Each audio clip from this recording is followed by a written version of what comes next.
All right, so just a little bit about our speaker. A native of Hollis, Maine, Doug graduated from the University of Maine in 2011, where he worked at Scarborough Marsh Audubon Center in the summers. And he was hired as Maine Audubon staff naturalist in 2013. He served as outreach coordinator for Maine Bird Atlas Project, volunteers as one of Maine's eBird reviewers, is the moderator of Maine's birding listserv and rare bird GroupMe, and sits on the board of York County Audubon and Maine Bird Records Committee. So lots going on with that. Very excited to have him speaking tonight. So without further ado. Well, thank you. Thank you. The 2013 numbers always stabs a little bit. I'm lucky to have one of what I think are the best jobs ever, but I don't think 10 years ago I knew I was still going to be doing it. Speaking of having the best jobs, that's kind of a nice segue to talk about this amazing trip that I got to do as one of the co-leaders for this birding trip we did to Guatemala earlier this year in March. This is a really fun talk for me. I feel like a lot of the programs I do tend to be like, I'll make my quick plug. Starting in January, we'll do our Birding Basics series. So Tuesday nights, these are our free Zoom programs. They're all on maineaudubon.org, but it'll be a lot of, how to identify a bird, going through bird behavior, all sorts of fun things. So this is a fun one where I just get to talk about like an amazing place we went, the awesome birds we saw. In Guatemala, as you'll see, has this kind of amazing bit of like, especially the culture. This was such I would just call it a nice, well-rounded trip. So going to be really fun to talk about. I'll get back to, I don't think I have this exact photo, so I just want to mention these are turkey vultures, if that gives you any scale of what we're looking at here. But not to get ahead of myself, I'll also quickly mention, like, I have way too many slides here. I know if anyone's attended any of my Zoom programs, you probably know I can get really passionate about talking about birds. I was always taught that I remember like being at Orono, taking that intro to public speaking, and they were like 1 minute per slide is like how to time yourself. I have 142 slides. So let's go through this. So just as a little background, so these tours that Maine Audubon has started doing, we partner with Field Guides, which is one of the larger worldwide birding tour companies.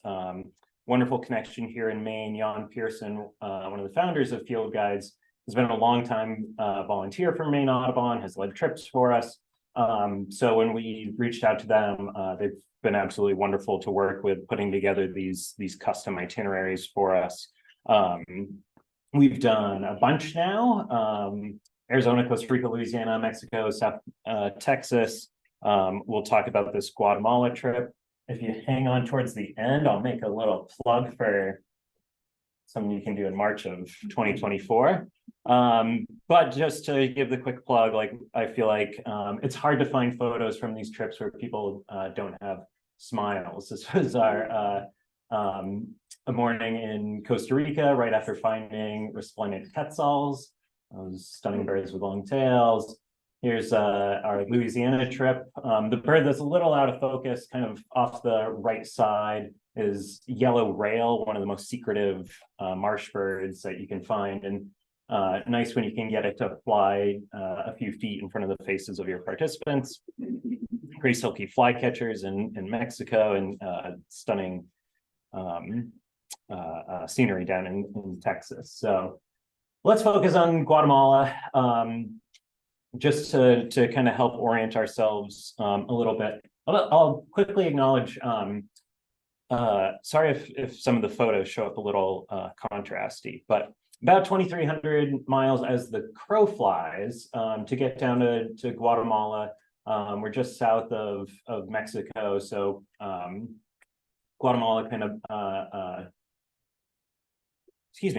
sits right next to like Chiapas, so Oaxaca, Chiapas, kind of getting through that isthmus of Mexico, and then you'll find yourself into Guatemala. So I know Chiapas tends to attract a lot of birders, and like a lot of the target birds that you'd look for there are also ones that we were targeting, especially for part of our trip in Guatemala. Fun comparison, just thinking about scales. There's a great website that you can pick like any state, any country, and get an overlay like this, because maps are weird, but it's fun to kind of see. So this is Guatemala overlaid over the state of Maine. We're roughly, by landmass, roughly the same size. Which is fun to think about kind of in the context of how many people we're fitting into these spaces. So Maine, at least according to the most recent Wikipedia page, is about 1.3 million people. Guatemala, in that roughly same space, is over 17 million people. So it'll be interesting to kind of look at this. You'll see, based on some of the areas we traveled to, like, there's obviously some population centers. We found some places with zero. The thing, I couldn't find a good way to compare topography. Obviously, we all know Mount Katahdin here in Maine, just over 5,000 feet. The tallest peak in Guatemala is over 13, almost 14,000 feet. So it's a fun one to think about, just how tall some of these mountains get to. To quickly kind of orient ourselves, now we know where Guatemala is. These pins, this is a screenshot from the trip report that we used using eBird's trip report features. So each one of these pins are a site that we went birding, that we submitted an eBird checklist. The fun thing to see here is kind of we hit these two, I'll generalize very much here to just call these like two very different habitat types, kind of this South Pacific slope, and then up more, Caribbean slope. But as you'll see, we were really getting up into this kind of tropical humid forest, is what we were looking for up in the north. A lot of influence of birds that you can really only find up in the Yucatan versus some of those mountains, again, on the Pacific slope. Guatemala has a ton of birds. We did very well on our trip to get to see a lot of them, but it's thanks to this diversity of habitat. And in putting together this talk, like, there is so much we could talk about. I'll try to touch on a lot of things briefly, but I think one important concept to think about, especially as we sit here in Maine as consumers of things, it's important to think about like how we're affecting some of these areas, and especially what's on here as this basically what they're calling the tropical humid savanna along that Pacific coast. That habitat is almost completely gone. There's essentially no savanna left. We'll get into that a little bit more briefly, but to realize that like a lot of the birds that specialize in there are essentially gone, thanks to things like sugarcane. So we'll go back to the 6th of March this year. Fun one, just look at the timestamp real quick. So 2:20 in the afternoon, nice leisurely flight out of Portland. I always like including these in these talks because I think one of our best selling points for coming to these places are, notice the snow. I should put like a thermometer next to the camera. Fun view of the Scarborough Marsh in the background there. Then we had one layover in DC, at least for the way I chose to fly down, but just before 10 p.m. It is Central Time, so we are one time zone off, but this is just to say that was it's very easy to get to, essentially half a day travel. One layover in DC was very easy. So this was getting into Guatemala City. Just to show, sorry, a lot of these videos are weirdly flipped on the title screen, but the first hotel we stayed in, not bad. The fun thing that I didn't quite appreciate Guatemala City is such a business hub. So what we were seeing, lots of people, I guess lots of companies will host like conferences there throughout the week. And it's a fun one. So here's a tip for you if you're planning your own trip to Guatemala. If you're going to be in Guatemala City, you can stay someplace like this on the weekends, very cheap.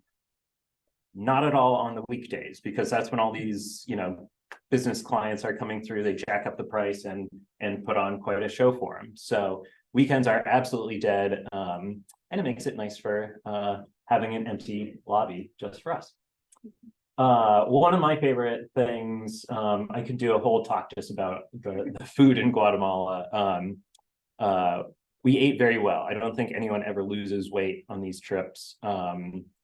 That's again a whole side conversation. But to get us on schedule, here's the guy going over the map. Here is Jesse Fagan, the guide from Field Guides.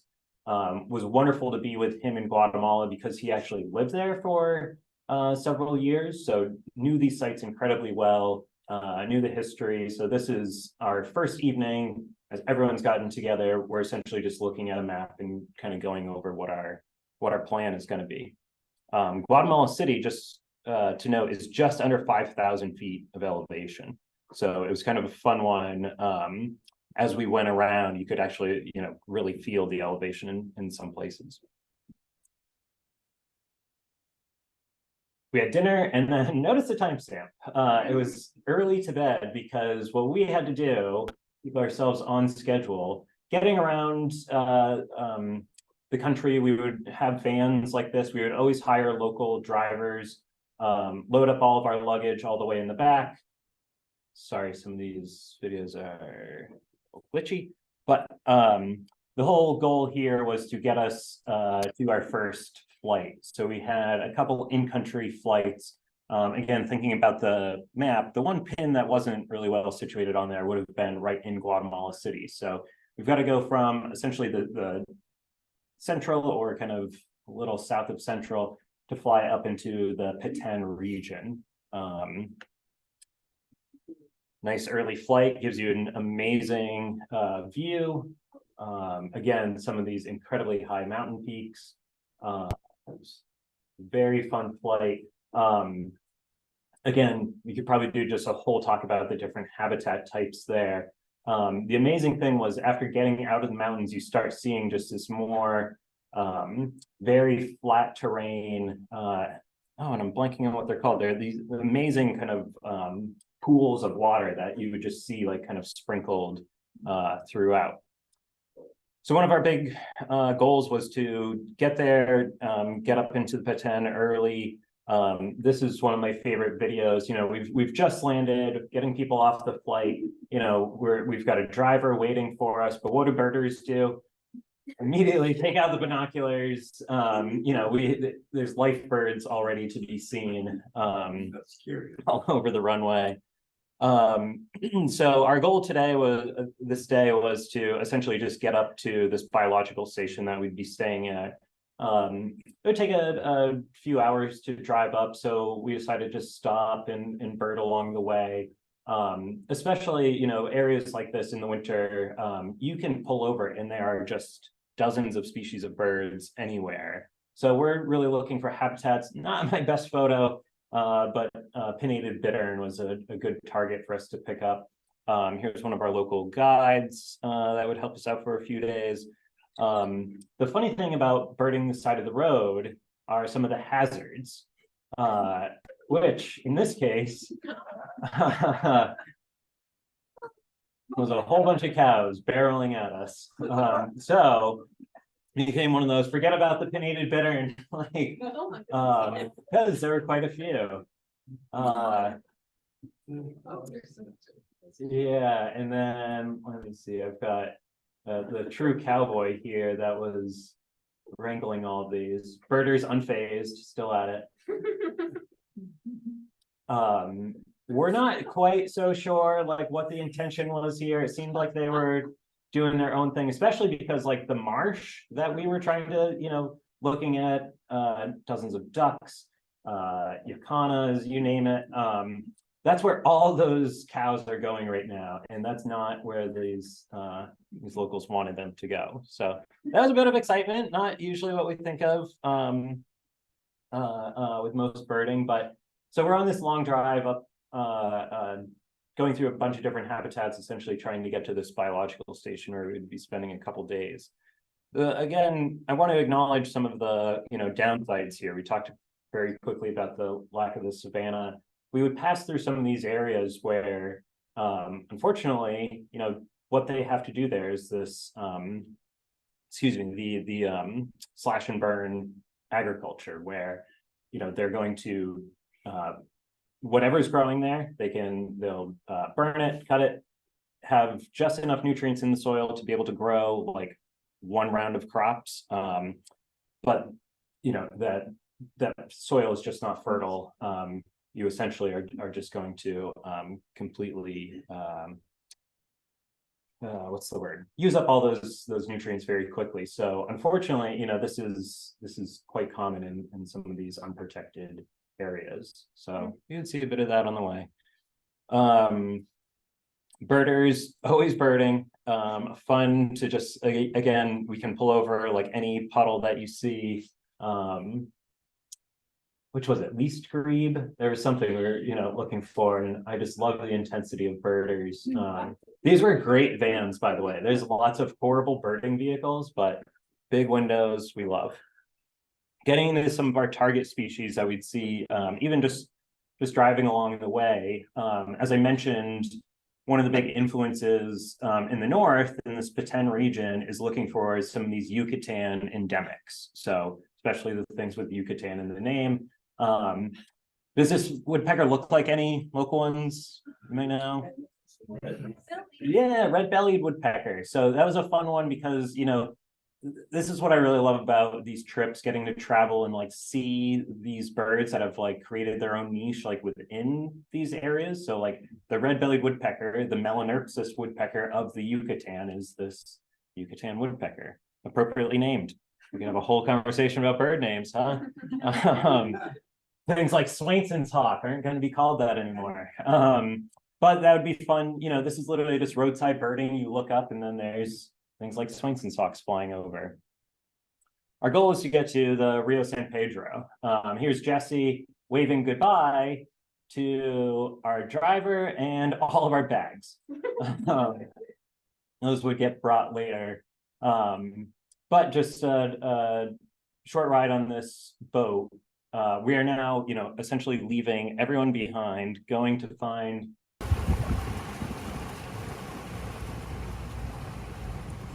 wonderful little cut, the Las Guacamayas Biological Station. So this started as just biological station for researchers to go out to. Yes, I'll throw in food photos any chance I get. Lots of soups. And I don't even remember what this drink was, but as people often say, like getting the fresh fruit kind of always available. We took advantage of it. That was wonderful. So this place was started as a station for researchers, but they realized that they could help fund it and keep the place going, even when there weren't any researchers staying there, by hosting birders. We basically maxed out their capacity for what they had for rooms. Jesse and I had to actually go stay in some of the, what I'll just call more rustic housing. But kind of immediately we would start birding the grounds. This is literally, we got there, we wanted everyone to have a little time to settle down. Some of us just poking around, finding things like black-cowled oriole, squirrel cuckoo, white hawk, absolutely stunning bird, king vultures flying overhead. So get everyone back together that afternoon, and why not get back on the boat? Birding by boat is a ton of fun, especially in the tropics, when there are just, incredible scenery to be had, huge numbers of swallows, especially the northern ruffling swallows that were all along the river here. Incredible things like lineated woodpecker. This is kind of the punk pileated woodpecker. just like our tree swallows, they have mangrove swallows down there that have a little more white on the rump. One of our, probably one of the, maybe in our top 5 birds of the trip was this American pygmy kingfisher. I shouldn't have cropped the photo so much. It's, you know, beautiful photo. But what you need to realize is this bird is like this big. It's an absolutely tiny kingfisher. Incredible that it was even spotted, but our boat driver did such a good job kind of like slowly backing us in to the point that like this bird was right over our heads. Talk about amazing spotting was when we were traveling at full speed on our way back, and all of a sudden maybe you can spot the iris right there. How Jesse spotted this bird, and like I've bumped up the exposure. You can see like I'm trying to get some light on my camera. This was one of our big targets, the agami heron. Especially tough with the camera, but we got to see it catch this fish. Absolutely incredible, beautiful reds, blues. I did throw in one photo just so you can see what they're out like really look like, but just an incredible long bill.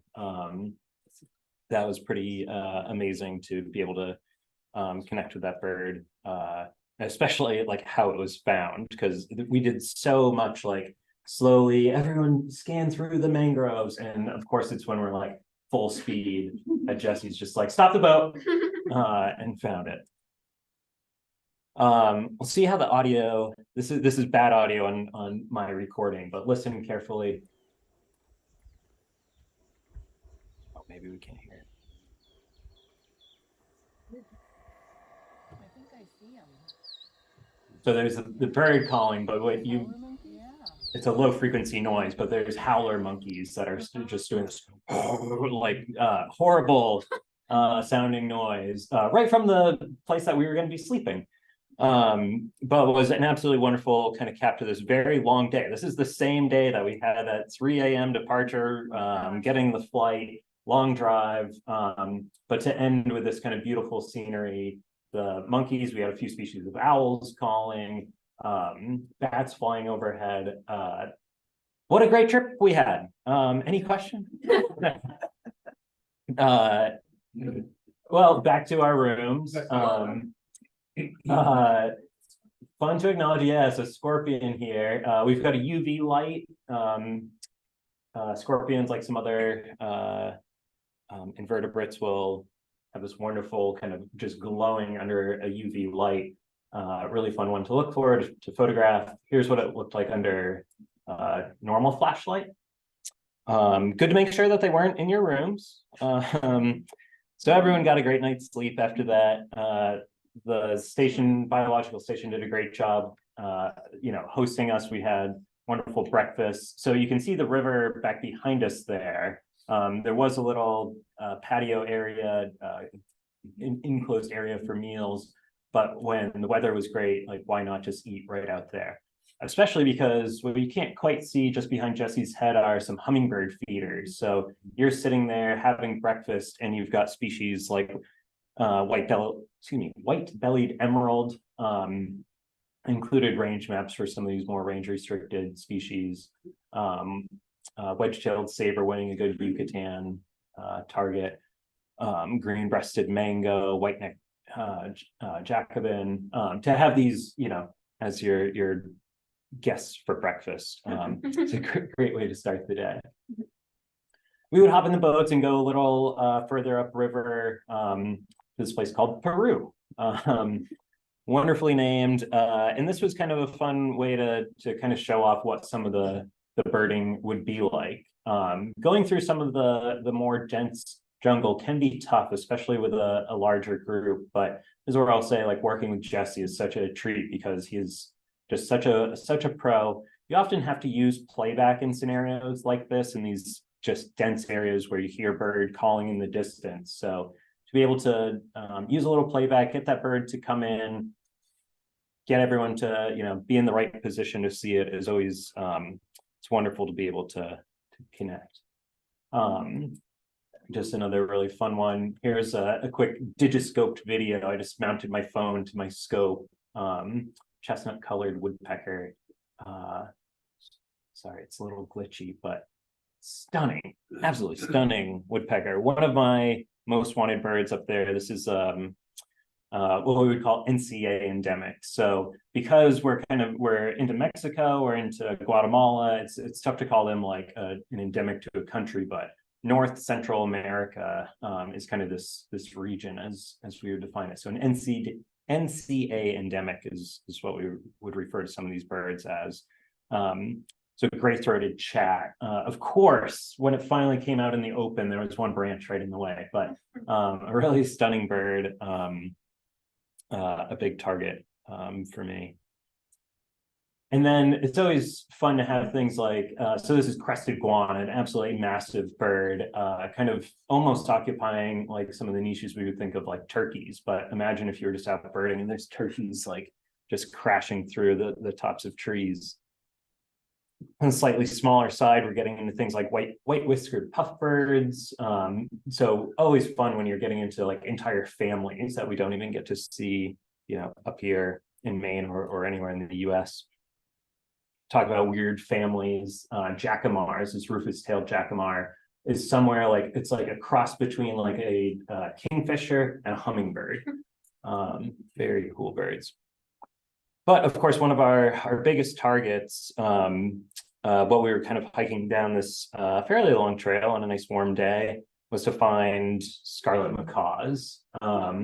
This is a bird that is really kind of imperiled in the wild because of the pet trade. You know, most of us have probably had some encounter with a scarlet macaw at some point, most likely at a pet shop or a friend's house or something.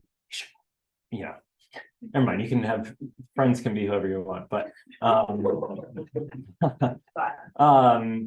and so if anyone picked up on that, the name of this biological station is Las Guacamayas, and Guacamayas actually means macaw. So this biological station is one of the few places in the NCA that you can still see these wild breeding scarlet macaws. And we just had such a treat getting to watch these, doing the aloe preening, just really kind of intimate moment in getting to see, you know, these massive, colorful birds living the way they should be living was an absolute treat. A fun thing on these tours and kind of birding in the tropics is that you can, you know, get up early, get a lot of birding in, give everyone like a little rest, take a siesta, then we'll go out for afternoon birding. Some people don't rest. So here we're a bunch of us birding throughout the afternoon. After lunch, if you can, it's a little hard to see here, but right there, I think this is gartered trogon. Woody Gillies snapping the photo of it. So while we're all supposed to be resting, birding went on. Get everyone together for a little afternoon walk. Always fun to acknowledge on these tours. It's fine if like, I think only like half of us actually went out for this this evening stroll. But that means we got to see things like slaty-tailed trogon. It's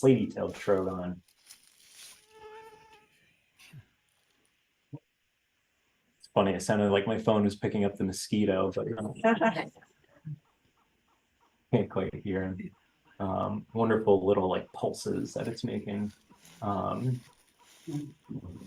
Great bird. Sorry, a lot of contrast showing up on these photos, but ivory billed wood great bird. Fun one. More puffbirds. White-necked puffbird was such a cool bird to see, especially, you know, white whiskered looked cool, but these white-necked are big. These big massive bills on them, that cool pied color. One of our big targets that we'd be looking for up here, especially on this evening walk, was this bird, the toady motmot. Motmots are just a really cool family of birds, most known for like their long tails, really long central tail feathers that they'll often like kind of swing and almost look like a pendulum. These guys don't quite have that. It's a beautiful bird in its own right. a really tough one to find, especially when you look at the kind of funny disjunct range that they have. So one of our big targets, a good one to get. We were also hoping for some other owls and things. Fun to get back to the rooms this night. Full day of birding. I was sitting on the floor. It felt kind of cool. Again, the rooms Jesse and I were in, like, a little more rustic. The door didn't quite close all the way. And as I'm sitting on the floor, someone comes crawling underneath the door. So by the time I grabbed my camera, here he was hiding behind my bed. No, you know, you sleep well there. No worries. So that was a couple days at Las Guatemal's. Time to get back on the boat and wave goodbye. Now you can actually see the scarlet macaws that they've painted on the little shed there where we'd meet. So we're up in the Peten, kind of further to the west along the river. Now we need to start traveling east, still staying up north, but we're heading east towards Tikal. We would pick up who would be our guide. I'll talk more about Miguel in a little bit, but one of the really fun things about birding here is that, you know, you don't just pick like a restaurant to go into. You got to pick the restaurant that, see these ropes off the left? That's so that they can push on a pulley system, push the ropes out, and they used the hair clips that, you know, look like the funny thing. I should know more about hair clips by now, but they would like clip bananas with them and then put those out. And so we're looking at their Baltimore Orioles, yellow-winged tanagers, and great-keeled grackles. We're just feeding there as we're having lunch. It was also a beautiful view. These large, incredibly large trees were the ceiba trees. It's the Guatemalan national tree. Has a lot of kind of what's the right word? Sacred heritage, I guess I'll just call it, with Mayan people. The word they would use was the axis mundi. It was the connection between the underworld, the earth, and the heavens. That was kind of what they viewed this symbol as. So you'd see lots of these really tall ceibas around, and especially, you know, in developed areas, like they developed around the trees. Tikal, the national park there, was where we were headed. My favorite thing, I lost the photo, I guess. I must have it somewhere. What I love seeing was that the price for tourists to get into the park compared to locals was like 10 times higher. It was super cheap for locals to go, which I love. We could figure that out with like Acadia. That would be great.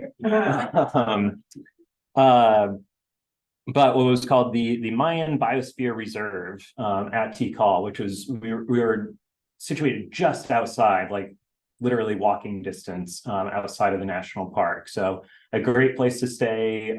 These were the rooms that we had as just kind of a fun, you know, teaser of like some of the cultural differences that we might take advantage or not think about as much here, take for granted here. Is they had hours of electricity, so times that they would actually like turn the power off, especially in the cheap rooms that Jesse and I had to stay in. It's always funny to like wake up and your phone's like half charged. One of our big targets, a bird that I just wanted to see so much, was this ocellated turkey. And funny to be walking through the parking lot at the national park, and much like any, you know, habituated turkeys that we're now so used to here in Maine, like, yeah, they're just in the parking lot. But boy, did we get to see them beautifully. Absolutely stunning birds. It's so lucky to, you know, get to see them there. Here's the very restricted range, Guatemala, Belize, and then that part of the Yucatan there into Mexico. Lucky to have a place like Tikal where these birds aren't hunted, because otherwise, like, finding an ocellated turkey in the wild is just really tough. They do have hunting pressures. They do not like people. So this is one of the few places that you can see them and really see them quite well. I love, this is just a fun story about Tova, who's on the right there. Anytime people have like really emotional reactions to birds, like I love that so much. Like this is, birding is such a funny hobby in all sorts of ways. But when people, Tova, who had, left her kids at home to come on this trip and getting to like hear the updates of how the kids were doing. And one of the kids was like really a fan of toucans and really wanted mama to see a toucan. So flying in the back there was our first keel-billed toucan for the trip, and to literally see this bird bring tears out was such kind of a special moment. This next video might have audio. Let's see. Oh yeah. Here's some of the hazards of birding. Down there, Central American spider monkeys sometimes get a little territorial. Oh, And we throw want to things clear at out. This was fun. Gosh, everyone, let's go. Let's get out. So, because you don't want to be underneath the monkey. Yes, you might get a branch, but they'll also throw feces at you. You can actually see some of them doing little like chest pounding.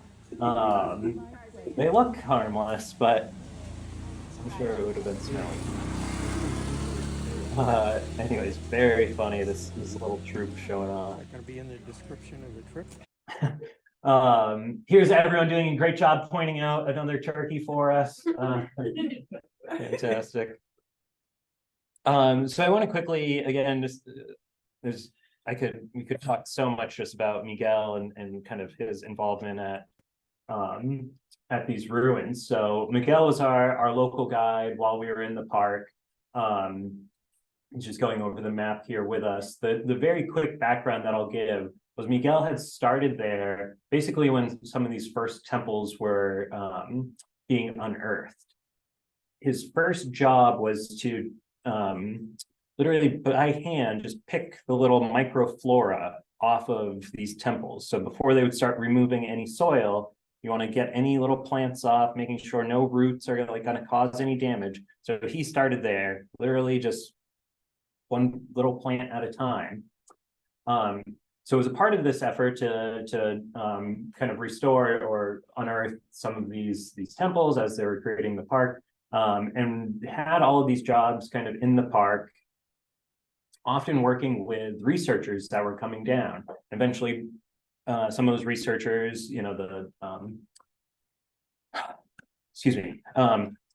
they would be interested in birds, start pointing out birds to him, and he just started learning kind of all the birds there. Now he is like one of the best birders for Tikal. So it was this wonderful kind of amazing story to hear of like his past and to be able to have someone with like that much knowledge of this place to show us around was a real treat.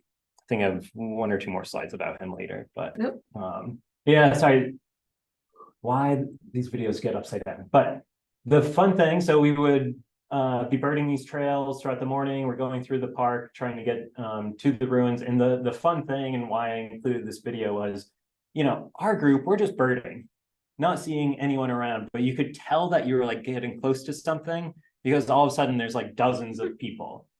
And the really fun thing was just walking through this dense forest and all of a sudden looking up to, this was Temple 4, this absolutely massive structure.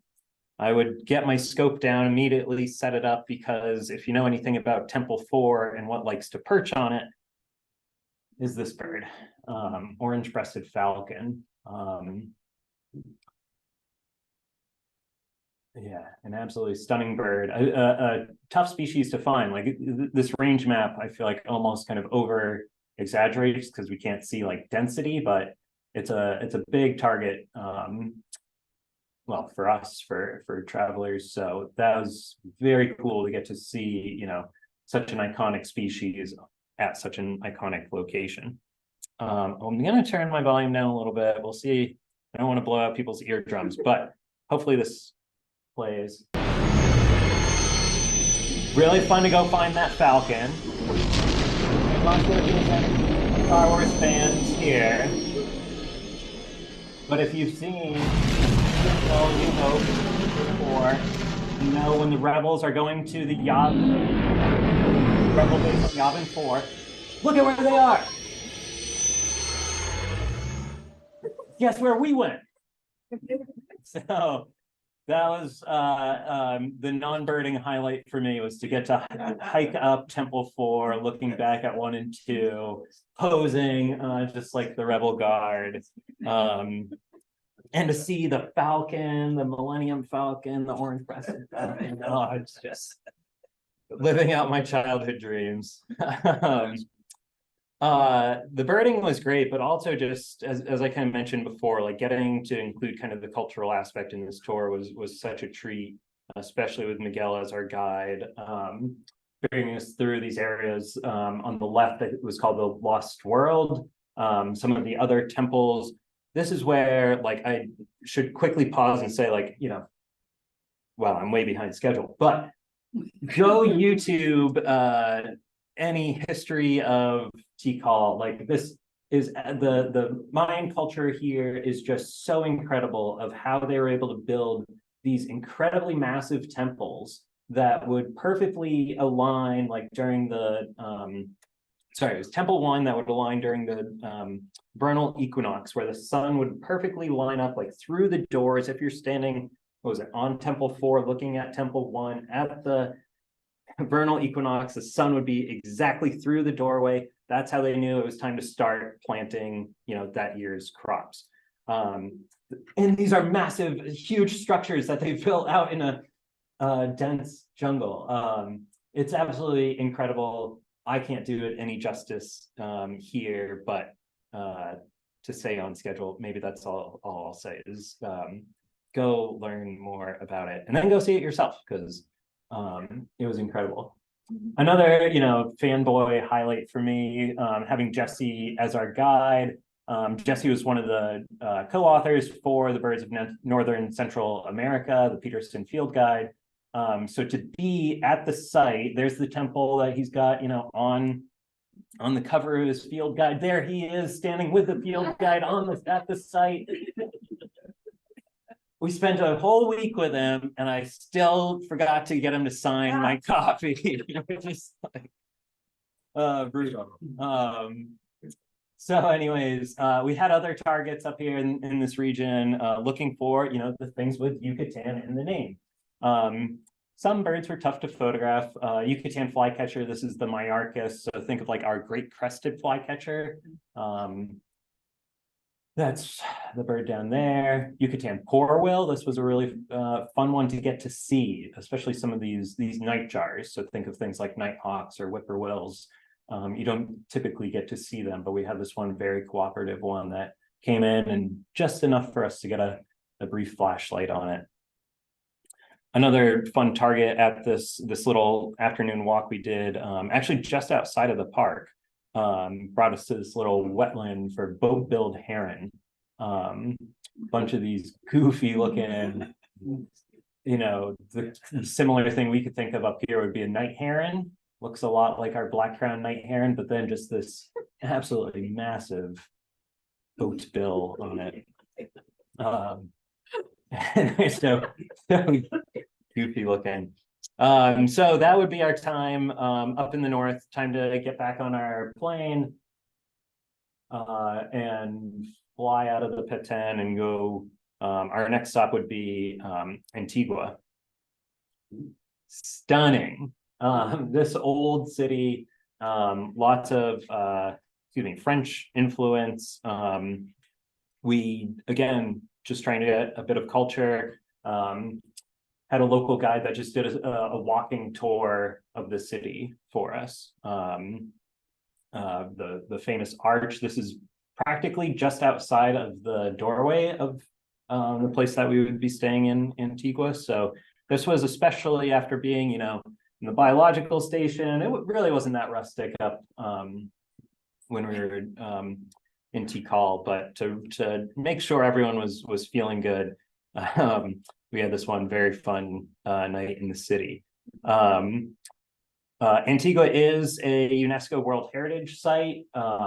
This is another one. For the sake of time, I'm gonna not say much more other than just the layout of the city, the various churches that are there, some of the ruins that are around. Like, it's just you could spend an entire trip just here.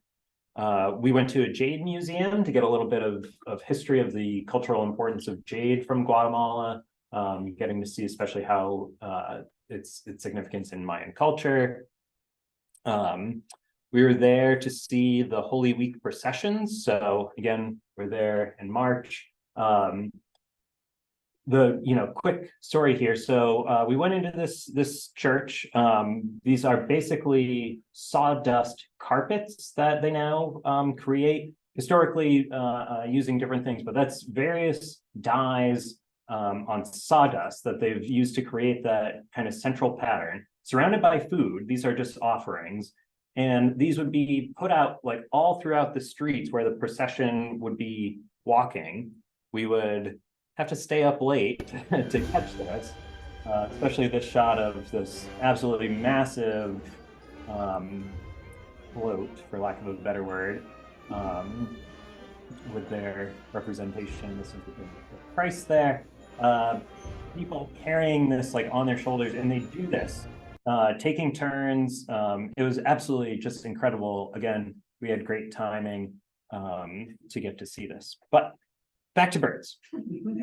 Finca El Pilar. Finca are basically like the farms.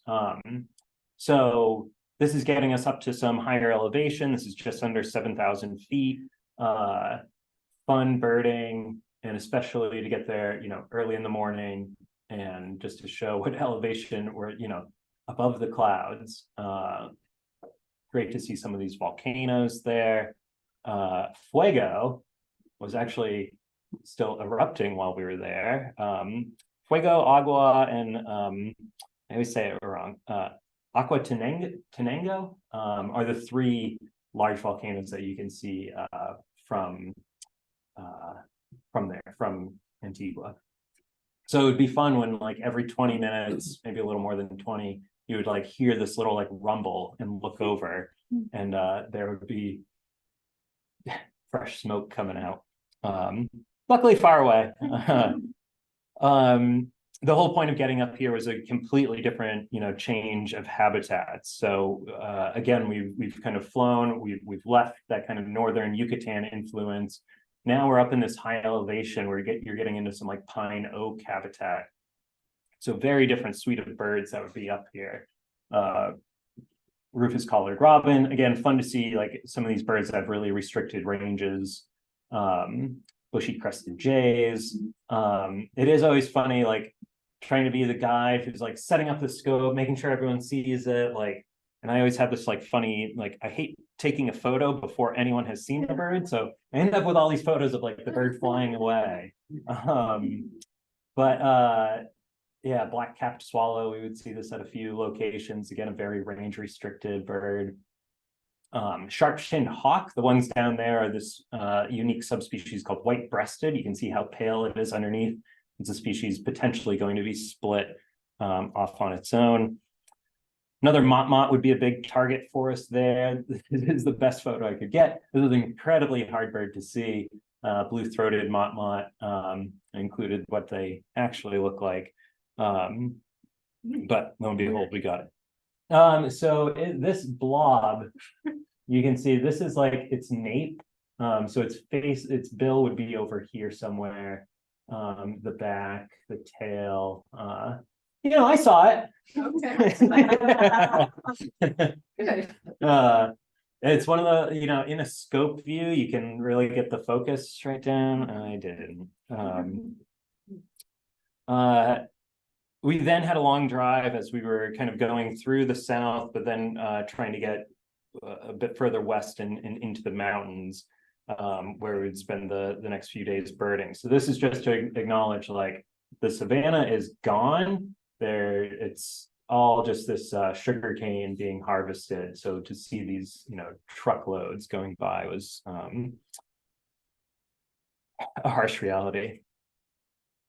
Los Torales would be the next place we were heading to. This farm was absolutely incredible. The photo hanging up there is of horned guan. That would be a bird that we would not target on this trip because it's kind of a death march up really high elevation mountains. I never want to take participants on anything that's defined as a death march. So we didn't do that, but this is where a lot of intrepid birders do go to try and see them. One of the cool things that we'd get to see there was they also produced their own coffee.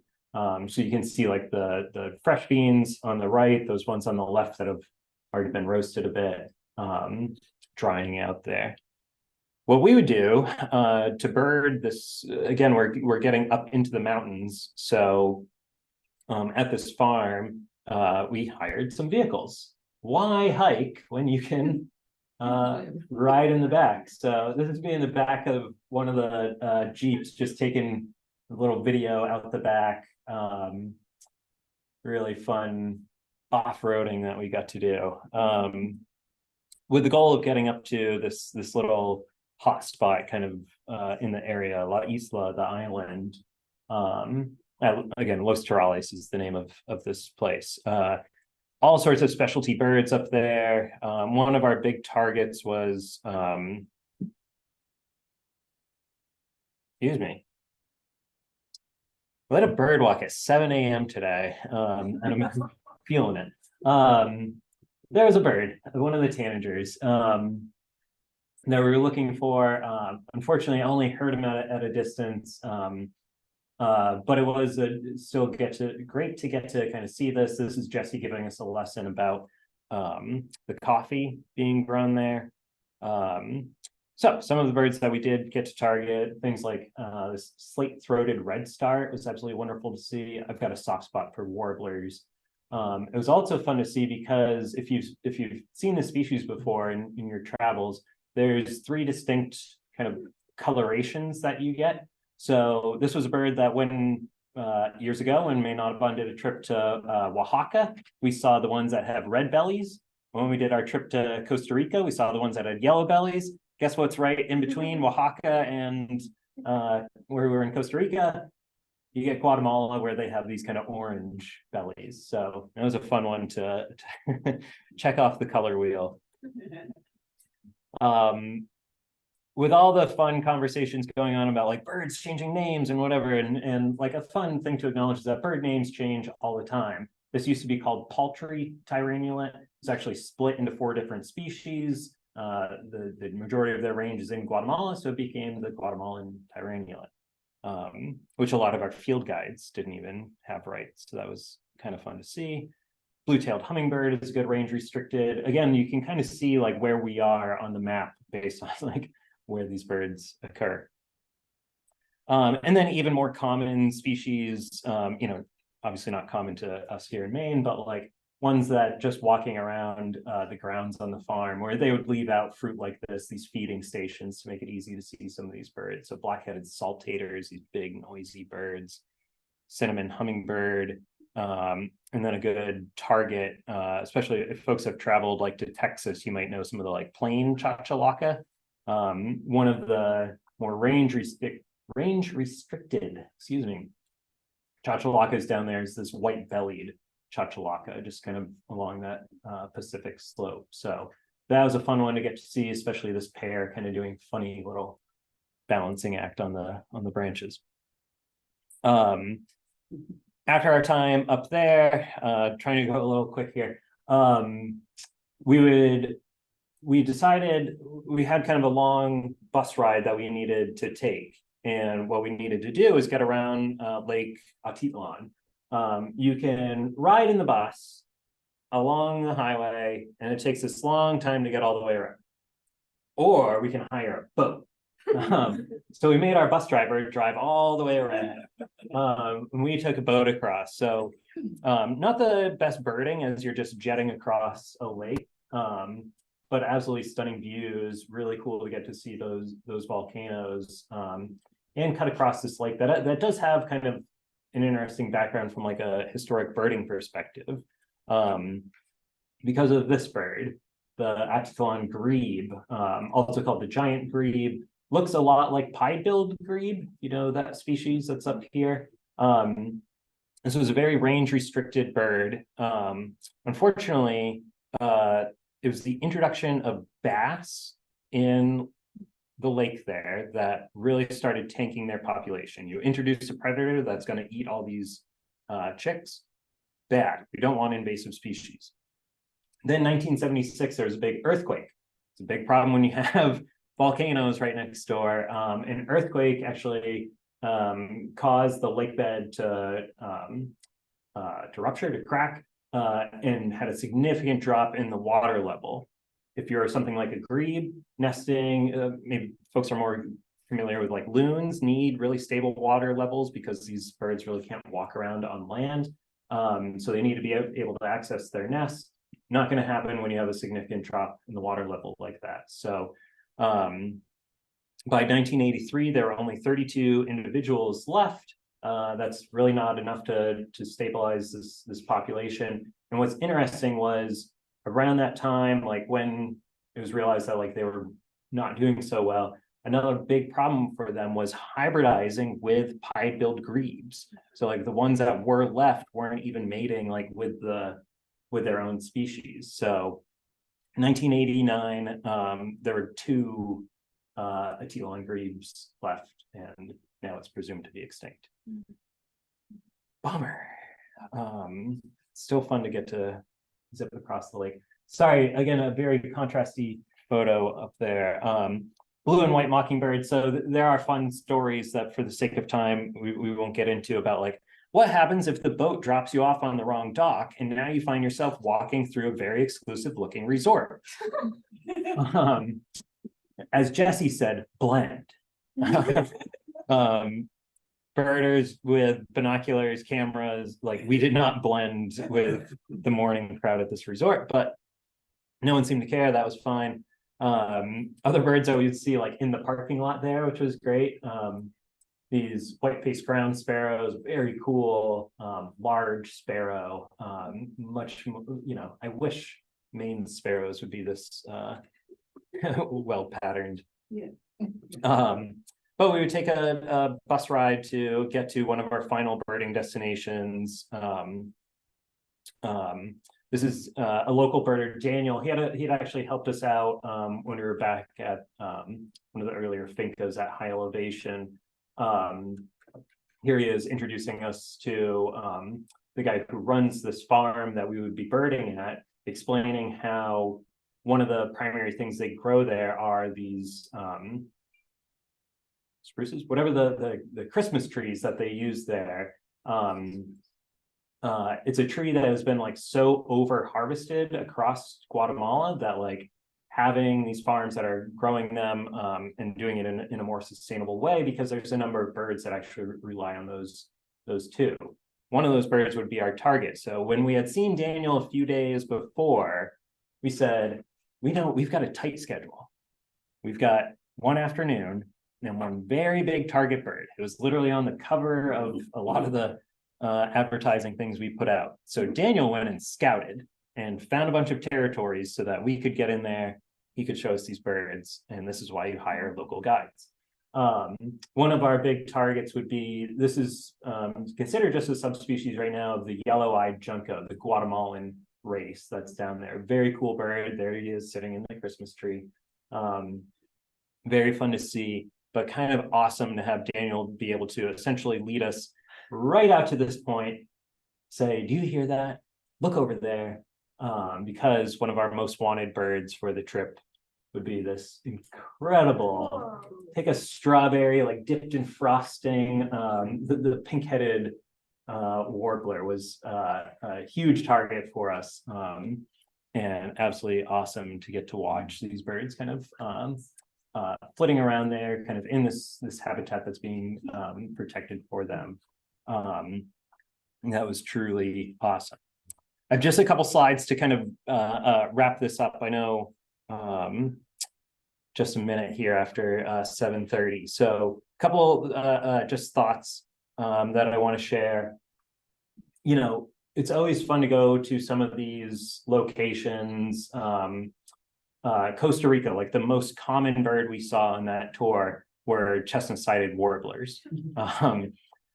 Fun to see like where, the birds that we get to see for, a couple months in the summer. Magnolia warbler was one of the most abundant birds. Like when you looked at, like we saw it on the most checklist, we saw a lot of them.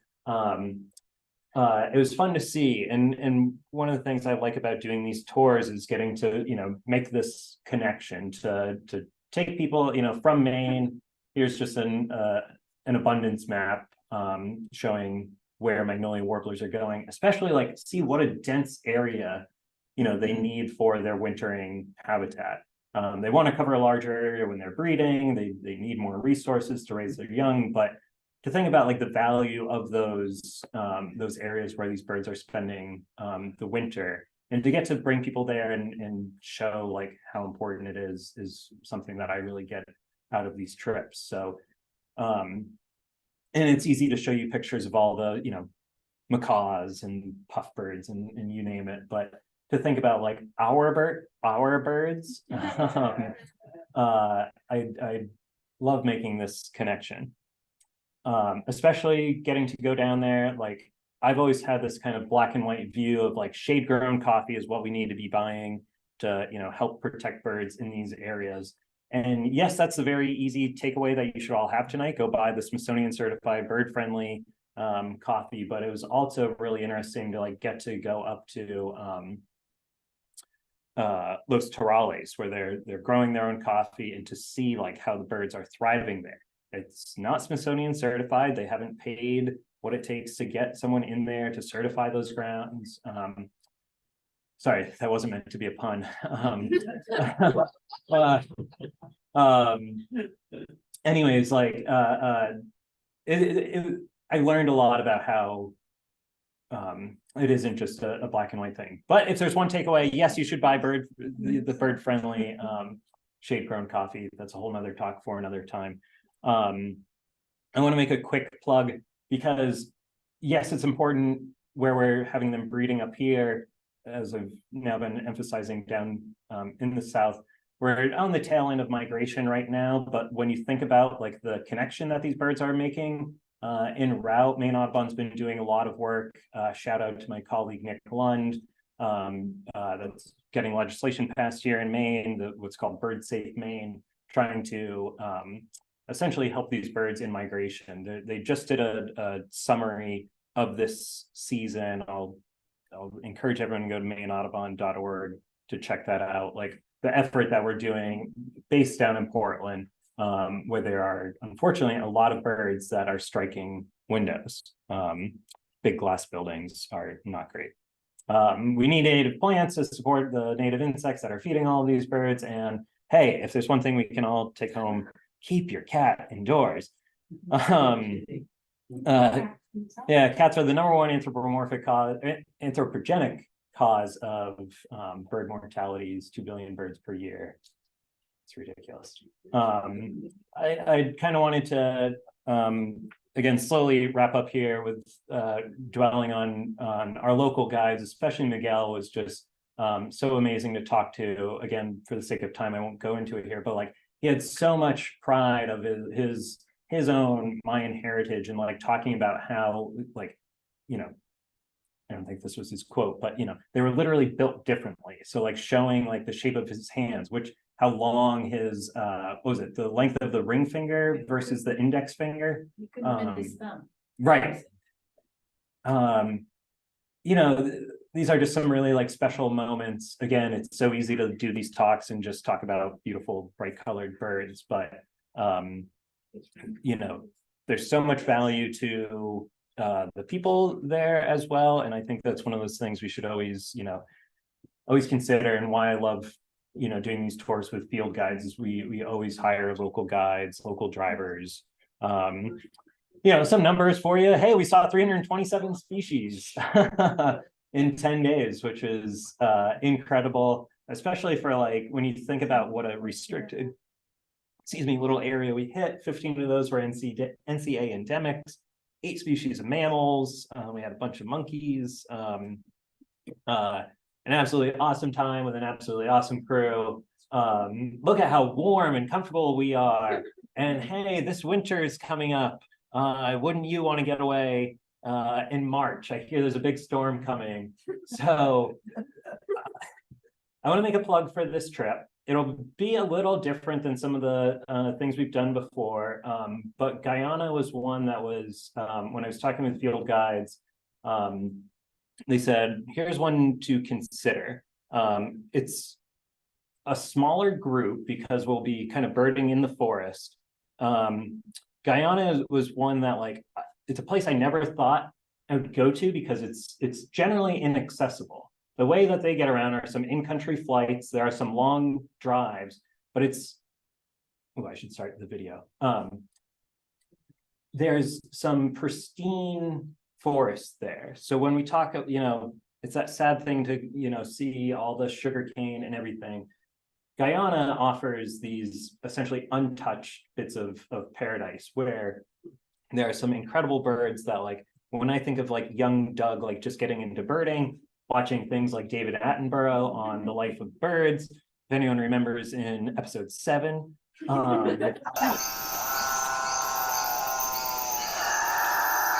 Capuchin birds.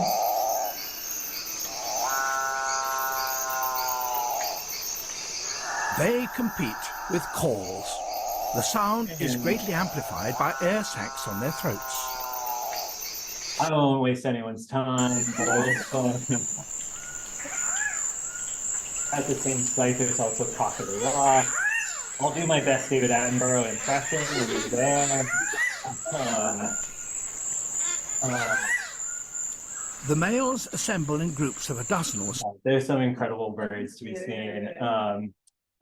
So I brought some itineraries in case anyone wants to sleep on it. I do want to thank you all for coming, hearing this talk. It's really fun to get to relive this, especially before we step outside. Well, it says it's still 40 degrees out. Not bad, but not quite this. Great to have some folks that came on the trip here too. These are, you know, I'm so, again, I think as I started the slide saying, like, I'm very lucky to have the job I do, and this is great evidence of it. So thank you all so much.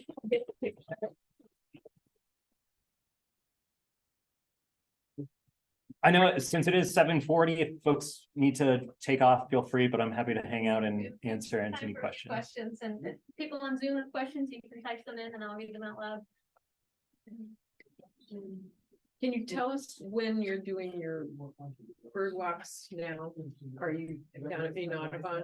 Yeah, so I'm still doing bird walks every Thursday, 7 a.m. Sorry, next week is Thanksgiving on Thursday, so we won't do a walk. We have one more 7 a.m. November 30th. It's probably going to be dark at 7, but then we'll switch to an 8 o'clock start in December, all winter long. Every Thursday, Every Thursday. unless it's a holiday. Yeah. Okay. Yeah. For 10 years. 10 long years. Man. Yeah. Fun. Yeah. I have a question. How are the bugs, like mosquitoes? Not bad. I'm trying to think, like, I remember when we were, what was it, that evening walk in the when we were further north in the Peten, you know, you'd get by some like wet areas and there would be some bugs, but it's certainly not like it's not like Maine and black fly season or anything. So chiggers, yeah. Oh, I forgot about that. We did have those, but you know, they go away. Just a little itchy. Was it, how hot was it? Was it pleasant? Was it?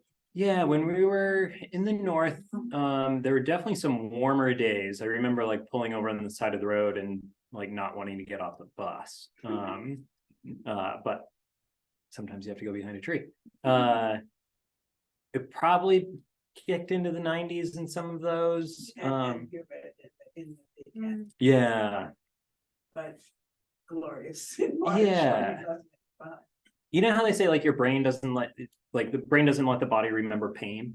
That's kind of like what, you know, yeah, you know, it looked great. It was super hot up on that temple. I remember that. But all good reasons to go and get out of Maine in March. So yeah, never expected. Yeah. What was your personal favorite sighting? That's a good one. You know, it's whatever bird you're looking at the time. That's good.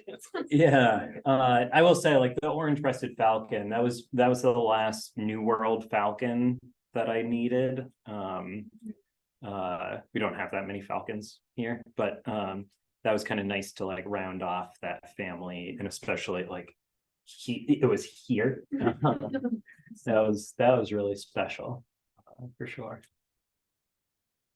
All right, I don't want to hold people up. I'm happy to hang out. I'll be breaking down for a minute, so if folks want to chat. Thank you but so much. yeah, Thank you. thank you all.